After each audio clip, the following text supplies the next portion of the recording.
कानी बहू। किशोरी लाल जी के बेटे राघव की शादी की बात जगह जगह चल रही थी, लेकिन किशोरी लाल जी को कोई लड़की पसंद ही नहीं आती थी।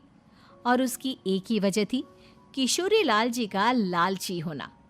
उनको लड़की वालों से मोटा दहेज चाहिए था और इसी चक्कर में एक दिन वो एक बहुत पैसे वाले के घर अपने बेटे का रिश्ता लेकर पहुंचे। उस आदमी का नाम था ओम प्रकाश। देखिए किशोरी लाल जी, मेरी एक ही बेटी है और मेरी सारी संपत्ति जायदाद सब कुछ मेरी बेटी नैना का ही है। पापा, नाम से लगता है बहुत खूबसूरत होगी। हाँ, वैसे बात तो सही है आपकी। अब इतना पैसा है, ज़मीन जायदाद है, इकलौती बेटी, आप भी क्या करेंगे? सब कुछ उसे ही देंगे ना। बिल्कुल ठीक पहचाना आपने। बस बेटी की शादी और सारी जायदाद उसके नाम। पापा, बिना देखे हाँ कर दीजिए ना। इतना अच्छा रिश्ता फिर कहाँ मिलेगा? माला माल हो जाएंगे हम। मैं अपनी बेटी को बुलाता हूँ। अरे नहीं नहीं नहीं नहीं, आपकी बेटी का नाम नैना है, सुनकर ही लगता है बहुत सुंदर होगी। रहने दीजिए अंकल, मैं तो आपकी बेटी के नाम से ही इतना खुश हो गया हूँ कि उसे बिना देखे शादी करने को तैयार हूँ। अब तो मैं उसका चेहरा सीधे शादी के बाद ही देखूंगा। और इस तरह राघव नैना का चेहरा नहीं देखता और उससे शादी कर लेता है। शादी के बाद अपनी सुहाग रात पर जब राघव नैना का घूंघट उठाकर देखता है तो नैना की आंखें बंद थी। कितनी खूबसूरत हो तुम नैना, जरा अपनी आंखें खोलकर मेरी तरफ देखो तो सही। नहीं, मुझे शर्म आती है। अरे, मैंने तुम्हें शादी से पहले भी नहीं देखा, और अब अगर तुम आंखें खोलकर मुझे देखोगी भी नहीं तो मुझे अच्छा कैसे लगेगा?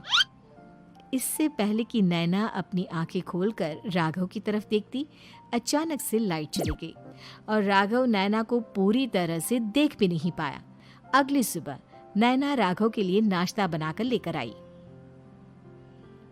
अरे ये क्या बहू, तुमने क्या आधा पराठा तवे से नीचे लटका कर रखा था, जो आधा सिका है और आधा कच्चा?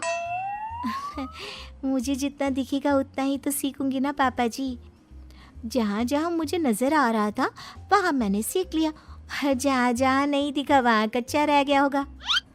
इसका क्या मतलब है? ये कैसा मजाक कर रही है तुम? अरे बहू, तुमने इतना लंबा घूंघट क्यों लगाया हुआ है? देखो, हमारे घर में बहुओं को बेटी की तरह रखा जाता है, और फिर तुम तो इतना सारा माल लेकर आई हो। देखो, ये घूंघट डालकर रखने की कोई ज़रूरत नहीं है। हाँ नैना, पापा जी ठीक कह रहे हैं, तुम तो आराम से रहो, अपना ही घर समझो।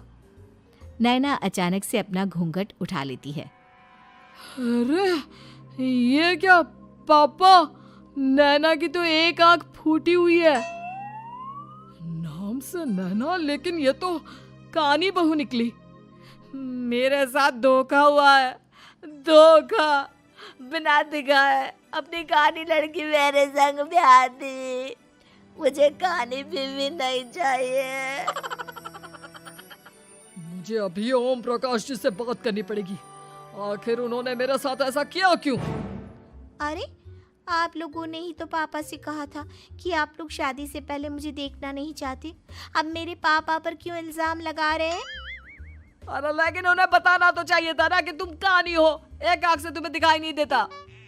किशोरी लाल और राघव नाराज होकर ओम प्रकाश को अपने घर बुलाते हैं। पापा जी, ये आपने क्या किया? शादी से पहले बताया क्यों नहीं कि नैना की आंखों में परेशानी है? अरे, आप ही ने तो लड़की चाहिए थी, वो भी पूरी की पूरी। अब क्या हुआ अगर उसे आधा दिखाई देता है? प्रॉपर्टी तो आपको पूरी मिल गई ना। अरे ये क्या बात हुई? मेरी शादी प्रॉपर्टी से नहीं, आपकी बेटी से हुई है। अब ये तो पहले सोचना चाहिए था, तब तो मेरी प्रॉपर्टी देखकर तुम्हारी जुबान लप लपा रही थी। लेकिन मैं कानी लड़की को अपनी बीवी बनाकर नहीं रख सकता। पापा, कुछ करिए ना आप। हाँ, करता हूँ। देखिए ओम प्रकाश जी, आप हमारे साथ ऐसा नहीं कर सकते। और तुम देखो, अगर तुमने मेरी बेटी से शादी तोड़ी ना, तो जो भी प्रॉपर्टी मैंने तुम्हें दी है वो तो पूरी की पूरी वापस ले लूंगा और आधी प्रॉपर्टी तुम्हारी भी लूंगा। अरे, मेरी आधी प्रॉपर्टी भला क्यों लेंगे आप? इसलिए क्योंकि मेरी बेटी को आधा नजर आता है और उसकी नजर अभी तक तुम्हारी आधी जायदाद पर ही पड़ी है। अब तुम उसे घर से निकालोगे तो कुछ तो लेकर जाएगी ना। और अगर हम आपकी बेटी को अपने घर की बहू बना कर रखे तो?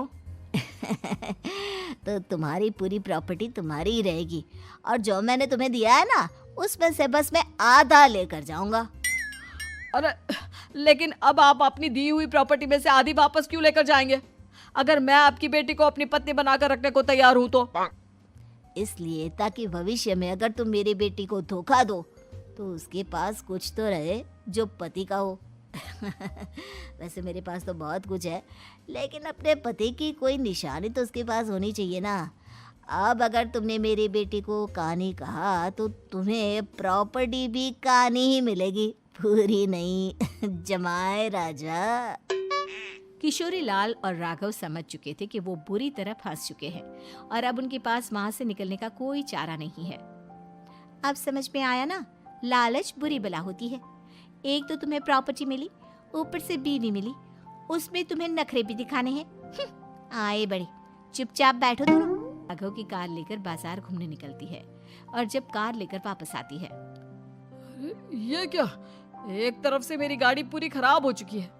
लगता है तुमने मेरी गाड़ी को किसी दूसरी गाड़ी के साथ एक्सीडेंट किया है। अरे अरे, कितना बड़ा नुकसान कर दिया तुमने बहू। वो क्या है ना पापा जी, मुझे एक आंख से दिखाई नहीं दे रहा था, सामने से गाड़ी आ रही थी। मुझे तो सिर्फ आधा ही दिखाई दिया और वो गाड़ी मेरी कार से रगड़ते हुए निकल गई। अब मैं क्या करूं बताओ? आप इसे ठीक कराने के पैसे कौन देगा? तुम्हारे पापा। तुमने मुझसे इस तरह से बात की? अभी रुको। नैना राघव की शिकायत ओम प्रकाश को कर देती है। देखो राघव, अब जो मेरी आधी प्रॉपर्टी तुम्हारे पास थी ना उसमें से आधी और मैं लेकर जाऊंगा, क्योंकि तुमने मेरी बेटी को डांटा। अरे नहीं नहीं पापा जी, गलती हो गई, माफ कर दो। गलती की तो कोई गुंजाइश ही नहीं। अगली बार मेरी बेटी को डांटा तो बची हुई आधी में से आधी और ले जाऊंगा। लालच के चक्कर में हम दोनों ने बहुत बड़ी गलती कर दी बेटा। एक तो तुम्हें कानी बहू मिली और ऊपर से जो माल मिला वो भी काना। इस तरह राघव की हर एक गलती पर ओम प्रकाश उसकी प्रॉपर्टी का आधा आधा हिस्सा लेकर अपना सारा माल वापस ले गया और राघव को कानी बीवी से काम चलाना पड़ा। भाई लालच वाकई में बुरी बला है।